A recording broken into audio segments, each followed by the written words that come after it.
Isang undisclosed health problem pala ang naging dahilan kung bakit nagkaroon ng problema sa pagkanta si Sarah Geronimo.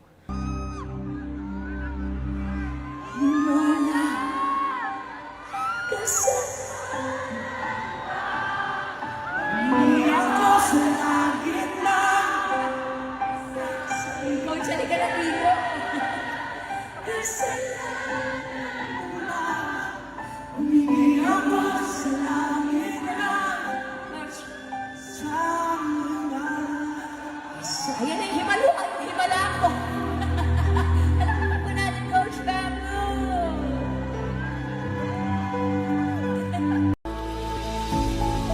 Kung matatandaan na noong October 1 ay nag-cancel na siya ng kanyang concert sa Pampanga at binigyan lamang siya ng 2 weeks upang makarecover dito. Ngunit ayon sa report na siyang nakarating sa amin ay hindi pa pala fully recovered ang singer-actress na si Sarah G. Kaya naman mabilis siyang napaos sa nasabing concert. At ito ang siyang naging dahilan kaya naman hindi siya nakapag-perform ng maayos sa kanyang Cebu concert kasama si Bamboo. Marami naman ang siyang napahanga sa ginawang pagsagip ni Bamboo kay Sarah Geronimo nang magkaroon ito ng problema sa kanyang pagkanta.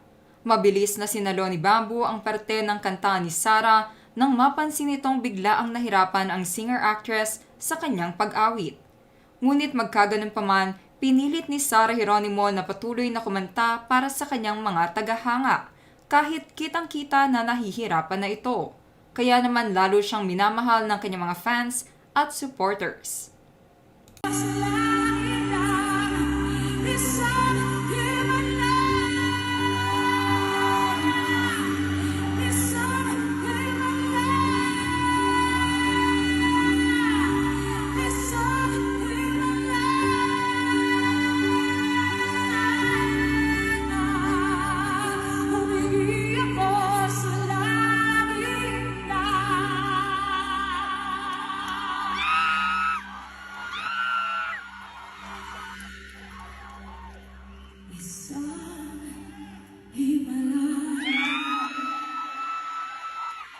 Nakarating din sa amin na dahil sa professionalism ni Sarah ay nagawa niyang ituloy ang nasabing concert upang hindi masayang ang pagod ng kanyang mga supporters sa paghihintay sa kanya at kahit sobrang sikat na nito ay nahihiya siyang maapektuhan na naman ang kanilang concert ng dahil lang sa kanya.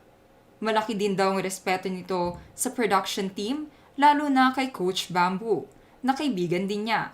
Kaya naman lalong napahanga ni Sarah ang mga fans at supporters niya dahil matapang niya na hinarap ang pagsubok na ito sa kanyang karera.